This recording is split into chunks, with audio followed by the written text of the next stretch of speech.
குழந்தைங்க கிடுகிடுன்னு வளர்ந்துடுறாங்கல்ல. கண்ணை மூடி கண்ணை திறக்கிறதுக்குள்ளே ரியாவும் வளர்ந்துட்டா.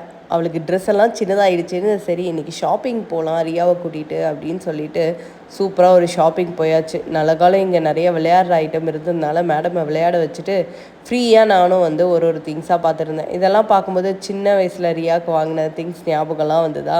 ஒன்று ஒன்றா என்னென்ன நியூ அரைவல் வந்திருக்கு அப்படின்னு சொல்லிட்டு ஃப்ரீயாக செக் பண்ணி பார்த்துட்டு இருந்தேன்.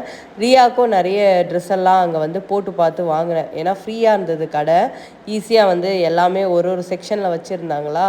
அண்ட் ஆஃபர்ஸ் இருந்தால் தான் நான் மெயினாகவே போவேன். ஏன்னா ஆஃபரில் வாங்கணும். ஏன்னா குழந்தைங்க ட்ரெஸ்ஸு அப்படின்னு பார்த்தீங்கன்னா சீக்கிரமாகவே வளர்ந்துருவாங்க. நம்ம ஒரு கொஞ்ச நாள் தான் யூஸ் பண்ணுவோம். அதனால ஆஃபரில் வாங்கினா பெட்டராக இருக்கும் அப்படின்னு சொல்லிட்டு போனால். அதே மாதிரி சைடில் பட்டன் இருக்கணும். அந்த ஷர்ட்லலாம் சைடில் பட்டன் இருந்தால் வளர்ந்தா கூட நம்ம தலை ஈஸியாக பூந்துடும். அது மாதிரி பட்டன்ஸ் வச்சு தான் மெயினாகவே நான் எடுப்பேன்.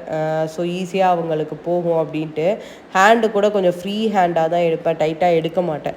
ஸோ ஒரு ட்ரெஸ்ஸாக வந்து செக் பண்ணிவிட்டு இதெல்லாம் சின்ன சின்ன டிப்ஸு நம்ம ட்ரெஸ் எடுக்கும்போது. ஏன்னா ஃப்ரீயாக எடுத்தோன்னா எவ்வளோ வளர்ந்தாலும் வந்து போட்டுக்கலாம். அதே மாதிரி குட்டியாக எடுக்கக்கூடாது, கொஞ்சம் பெருசாகவே எடுத்தால் வந்து போட்டுக்கலாம். ஃபைனலாக வந்து எங்கள் ஷாப்பிங்கை முடிச்சுட்டு அங்கேருந்து கிளம்பிட்டோம். பாய் காய்.